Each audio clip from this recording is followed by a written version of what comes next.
रोज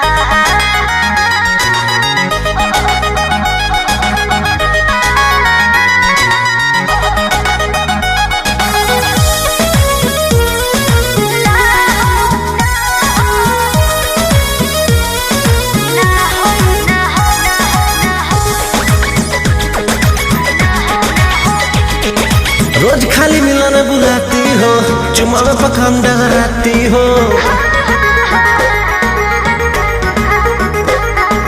रोज खाली मिलन बुलाती हो, चुमा में पखान डगराती हो।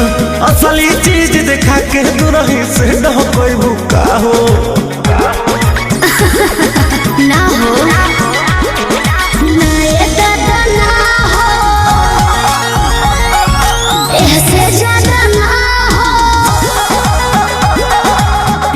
करबू का हो,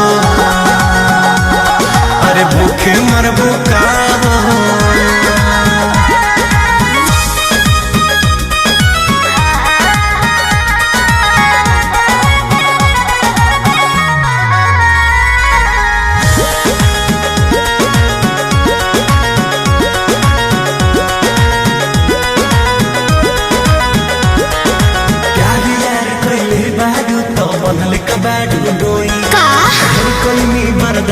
गोरी अब बर्दाश्त न होई, तनी ढेर लेखा बोलत का हो।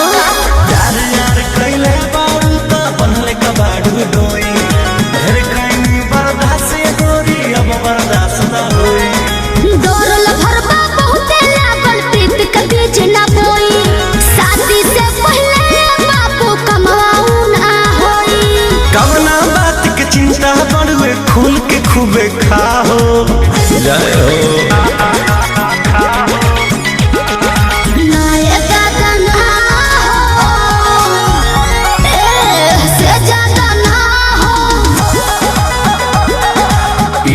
करबू का हो, अरे भूखे मरबू का हो।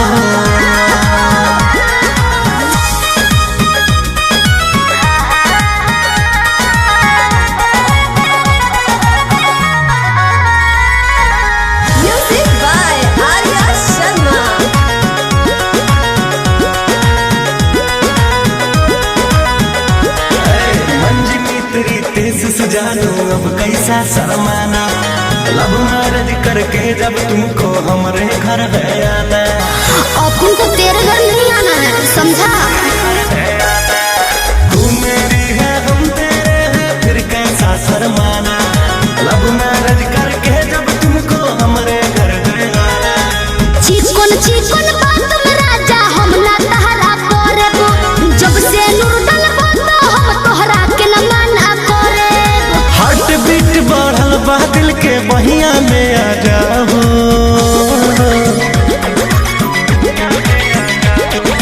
ना दादा ना हो, ऐसे ज्यादा ना हो। ये करबू का हो, अरे भूखे मरबू का हो।